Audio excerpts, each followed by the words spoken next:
PNP Anti-Kidnapping Group at Anti-Illegal Drugs Group nakatakda umanong balasahin kasunod ng kaso ng pagdukot at pagpatay kay GEQ na kinasasangkutan ng ilang pulis. Ang detalye niyan alamin natin mula kay Lala Babilonia live. Lala?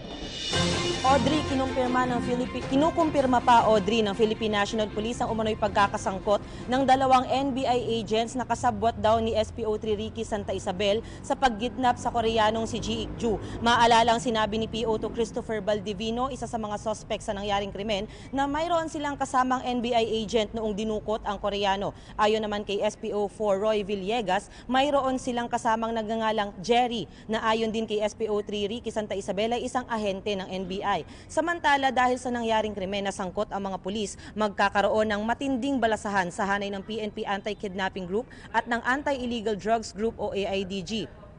Hindi raw kontento si De La Rosa sa paghawak ng AIDG sa kaso dahil mabagal umano ang takbo nito. Sinabi rin ni De La Rosa na naghain ng resignation si Fero ng AIDG dahil sa sobrang hiya sa nangyari. Pero hindi naman umano ito kailangan mag-resign dahil wala naman daw siyang kasalanan.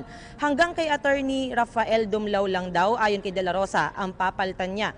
Samantala, kinukumpirma rin ni De La Rosa na kinumpirma din Audrey ni De La Rosa na iniimbestigahan ngayon ng PNP ang umano'y questionableng dami ng pag-aari o mga ari-arian ng mga Santa Isabel. Isinawalat din ni De La Rosa na may 7 pulis sa Region 3 Station 5 na may halos kaparehong modus sa grupo nila Santa Isabel. Nasangkot ang nasabing mga pulis sa ilehitimong pag-raid ng umano'y illegal online gaming sa 3 Koreano din. Pero nang wala silang makuhang ebidensya, pinagnakawan umano ng mga ito ang mga dayuhan, dinala sa Station 5 sa presinto at hiningi pa ng 100,000 pesos. Ayon kay Bato, kailangan ulit ng mga pulis na dumaan sa matinding training dahil sa mga krimeng kinakasangkutan nila at umaasa siya na matitigil na ang modus ng ibang mga pulis. At yan muna ang pinakahuling update mula dito sa Philippine National Police Campo Crame para sa PTV News, Lala Babilonia.